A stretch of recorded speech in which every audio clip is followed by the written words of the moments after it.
안녕하세요. 반갑습니다. 먼저 하나님의 말씀 누가복음 18장 1절에서 8절까지 읽습니다.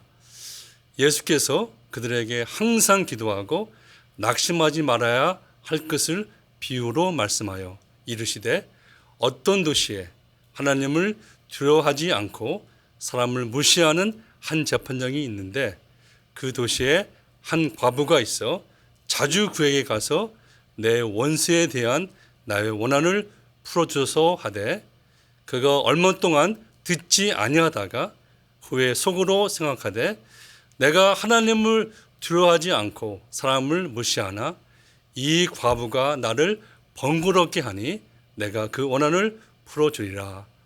그렇지 않으면 늘 와서 나를 괴롭게 하리라 하였느니라. 주께서 또 이르시되 불의한 재판장의 말한 것을 들으라. 하물며 하나님께서 그 밤낮 부르짖는 택하신 자들의 원한을 풀어주지 아니하시겠느냐. 그들에게 오래 참으시겠느냐. 내가 너희에게 이르노니 속히 그 원한을 풀어주시리라. 그러나 인자가 올 때에 세상에서 믿음을 보겠느냐 하시니라. 인생을 살다 보면 낙심될 때가 많이 있지요. 안타깝게 이 낙심은 예수를 믿는 우리 성도에게도 어김없이 찾아옵니다. 더 나아가 항상 기도하고 하나님께 밤낮 부르짖는 소위 기도의 용사들도 이 낙심이라는 함정에 빠질 수 있다는 것입니다.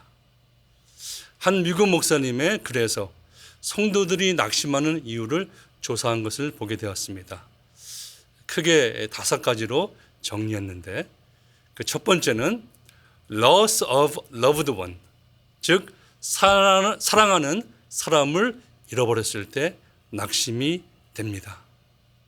이를테면 사랑하는 가족을 예상치 못한 사고로 갑자기 보내게 되었을 때 너무 낙심이 되지요. 두 번째는 hurt by the people in the church, 즉 교회 안에 교인들에게 상처를 받았을 때 크게 낙심이 된다고 합니다. 세상과는 다르다고 믿고 있던 교회와 교인들에게 특별히 목회자나 장로나 아니 그 누구의 잘못을 떠나 마음의 안식을 얻어야 할 신앙의 공동체에서 오히려 마음의 상처를 받는다면 당연히 크게 낙심이 될 수밖에 없지요. 세 번째는 the end of relationship, 소중하게 여기던 관계가 끝날 때 낙심이 된다고 합니다. 친구의 관계, 동업의 관계, 파트너의 관계, 연인의 관계, 더 나아가 부부라는 죽기까지 같이 함께 한다고 믿었던 관계가 끝이 난다면 역시 크게 낙심할 수밖에 없는 것입니다.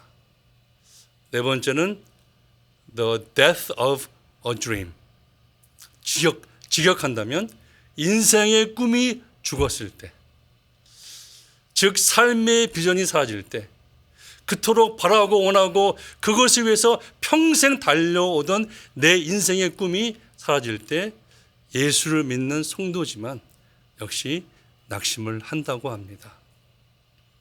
그리고 마지막으로 5번째는 성도들이 가장 크게 낙심하는 이유, 바로 unanswered prayers, 기도가 응답되지 않을 때 낙심을 합니다.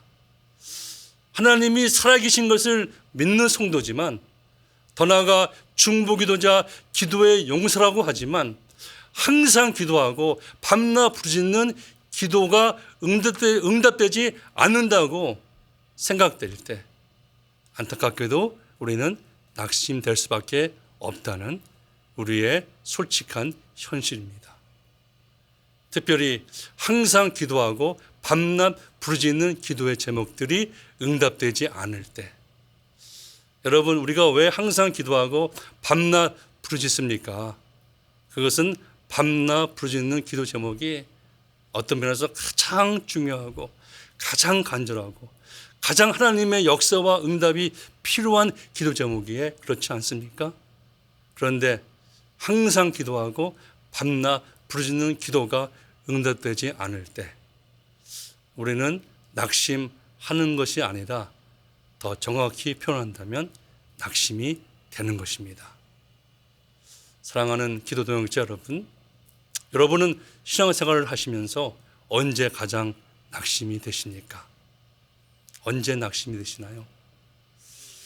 저의 경우도 밤낮 부르짖는 기도 제목이 응답되지 않는다고 생각될 때 하나님의 만지심이, 하나님의 특별하신 간섭하심이 가장 필요한, 하나님의 역사와 응답이 절실히 필요한 이 기도 제목에 하나님의 응답이 없다고 느낄 때 가장 낙심이 된다고 솔직히 고백합니다.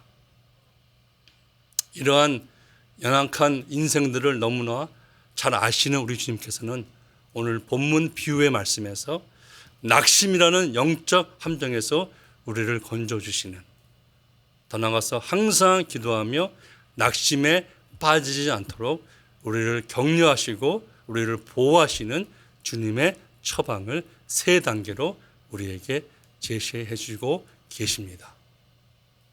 그 첫 번째는 낙심을 극복하는 주님의 처방의 시작, 그 첫 단계는 본문의 비유에서 처음으로 등장하는 인물인 불의한 재판장을 기억하라.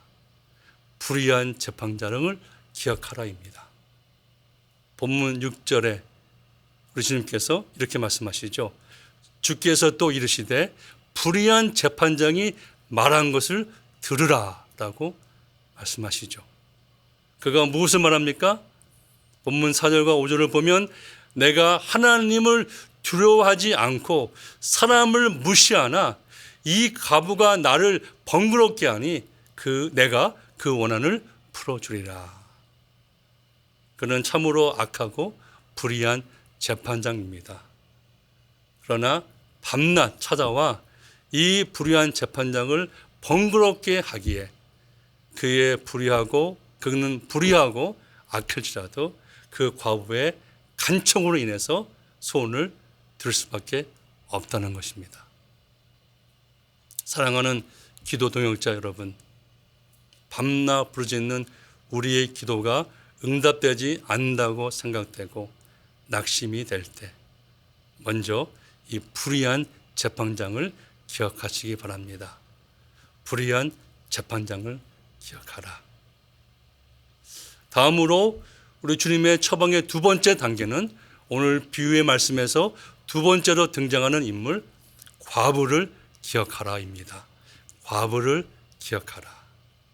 여러분, 이 과부는 어떤 사람입니까? 반드시 풀어야 할 원한이 있는 사람입니다. 한이 맺힌 여자죠. 어떤 면에서 자기 생명보다 더 소중한 소원이 있는 사람입니다. 그래서 이 과부는 그 간청을 결코 쉬거나 포기할 수 없는 사람입니다. 응답이 늦는다고, 응답이 없다고 결코 굴하거나 포기할 수 없습니다. 그래서 이 과부는 본문 말씀으로 표현하면 항상 기도하고 밤낮 부르짖는 그러한 사람입니다. 사랑하는 기도 동역자 여러분, 이 과부가 우리의 각자의 모습, 특별히 우리의 기도의 삶과 아이덴티파이가 되십니까? 이 과부에게서 저와 여러분들의 모습이 보이십니까? 응답이 없다고 해서, 응답이 늦는다고 해서 굴하거나 포기하지 않고 더 간절히 간청하는 과부의 모습을 기억하시기를 바랍니다.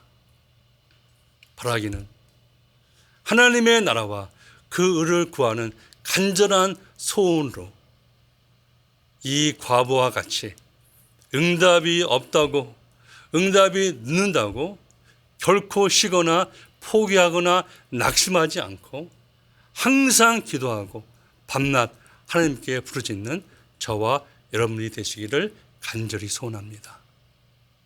항상 기도하고 밤낮 부르짖는 과부. 사랑하는 기도 동역자 여러분, 기도하시면서 낙심이 될 때 제일 먼저 불의한 재판장을 기억하십시오. 그러면 자연히 이 과부를 기억하게 될 것입니다. 과부를 기억하라.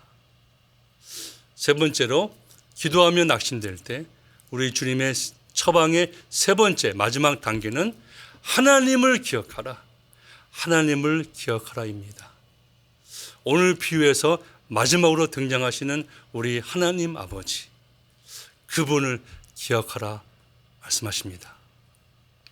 오늘 비유의 주인공은 사실 첫 번째 등장하는 불의한 재판장도 아니고 두 번째 등장하는 불쌍한 과부도 아니고 가장 마지막에 등장하시는 우리 하나님 아버지이십니다. 우리가 알기 전에 이미 우리의 필요를 다 아시는 좋으신 우리 하나님 아버지이십니다. 이 하나님을 기억하라. 본문 7절이 오늘 비유의 말씀의 전환점입니다. 터닝 포인트입니다. 하물며 하나님께서 그 밤낮 부르짖는 택하신 자들의 원한을 풀어주지 아니하시겠느냐. 그들에게 오래 참으시겠느냐. 내가 너에게 이르니 속히 그 원한을 풀어주시리라. 이 하나님을 기억하라. 오늘 말씀의 결론입니다. 이 하나님을 기억하라. 오늘 본문의 핵심은 우리 하나님은 악하고 불의한 재판장처럼 과부가 계속 찾아오고 번거롭게 하고 괴롭게 해서 그 원한을 풀어주는 그러한 분이 결코 아닌, 다른 말로 우리가 막 간청하고 안달하고 떼쓰니까 귀찮아서 허락하시는 분이 아닌, 우리를 먼저 사랑하시고 우리가 부르는 찬양의 가사처럼 우리의 작은 신음에도 응답하시는, 더 나아가서 우리를 위하여 당신의 독생자까지 내어주셔서 희생하신 좋은 우리 하나님 아버지이십니다. 그 하나님의 사랑으로 인해 항상 기도하고 밤낮 부르짖는 자들의 기도 제목을 그분의 시간이 되면 속히 응답해 주신다는 말씀입니다. 오늘 비유의 결론 부분에서 우리 마음에 걸릴 수 있는 두 가지 단어만 잠시 언급하고 제 말씀을 마치겠습니다. 첫째는 속히라는 단어입니다. 언어로 타케이라는 이 단어의 가장 정확한 번역은 영어로 swiftly입니다. swiftly. soon이 아닌, 즉 시간적으로 얼마 되지 않는 빨리, 우리가 좋아하는 빨리빨리가 아니라 영어로 swiftly, 즉 정한 시간이 되면 한시에 오차도 없이 즉시 이루어지는 그러한 개념입니다. 즉 하나님의 때라는 뜻입니다. 또 하나의 단어는 주님의 재림의 때를 심각하게 생각하는 말씀입니다. 믿음. 그러나 인자가 올 때에 세상에서 믿음을 보겠느냐 하시니라. 마치 오늘 비유의 에필로그 같은 말씀입니다. 우리가 현재 살고 있는 이 마지막 시대를 단면적으로 묘사한 이 말씀의 시대적인 의미도 아주 중요하지만, 오늘 비유의 말씀을 맺는 에필로그로 이해한다면 이 말씀은 우리가 기도하면서 낙심하는 우리의 모습은 결국 믿음의 이슈라는 것입니다. 믿음의 이슈. 여러분, 낙심이 무엇입니까? 낙심, 마음이 떨어진다. 영어로 lose heart, 마음을 상실한다, 잃어버린다는 말이죠. 즉 우리의 마음이 주님에게서, 더 나아가 그분의 약속의 말씀에서부터 떨어지고 우리 주님께서 우리의 마음에서 상실되는 것을 낙심이라고 할 수 있습니다. 그렇다면 그런 의미에서 믿음은 무엇일까요? 우리의 마음이 늘 주님께 견고하게 붙어 있고 우리의 마음의 중심에 주님의 자리를 지키는 것이라고 할 수 있겠습니다. 사랑하는 기도동역자 여러분, 혹시 우리 가운데 낙심되신 분이 계십니까? 기도하지만 마음이 주님께로부터 자꾸 떨어지고 그분의 약속의 말씀이 우리 마음의 중심에서 잃어버리는 분이 혹시 계십니까? 무엇보다 먼저 불의한 재판장을 기억합시다. 불의한 재판장을 기억합시다. 그러면 우리는 당연히 포기를 모르고 간청하는 한 맺힌 과부를 기억하게 될 것입니다. 그리고 우리는 좋으신 우리 하나님 아버지를 기억할 수 있습니다. 낙심하지 않고 항상 기도할 수 있고 계속 믿음으로 밤낮 부르짖을 수 있게 된다는 우리 주님의 귀한 격려의 말씀이자 영적 처방입니다. 좋으신 우리 아버지 하나님께서는 우리의 기도를 들으시고 응답하시고 역사하십니다. 사랑하는 기도동자 여러분, 기도의 능력은 기도를 하는 우리에게 있는 것이 아니라 기도를 들으신 우리 하나님 아버지께 있기에 우리는 오늘도 낙심하지 않고 우리의 기도를 들으시고 응답하시고 역사하시는 우리 하나님 아버지께 기도하는 것입니다.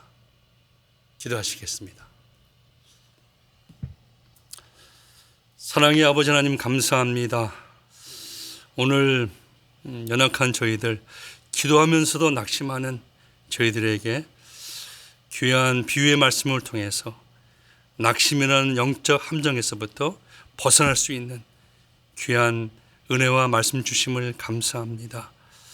우리가 낙심될 때 불의한 재판장을 기억하게 하시고 포기를 모르는 간청하는 항상 기도하고 밤낮 부르짖는 과부를 기억하게 하시고 무엇보다 우리를 위해서 당신의 독생자 우리 주 예수 그리스도까지 내어주신 우리 좋으신 하나님 아버지를 기억하는 우리 모두가 되게 하여 주시옵소서.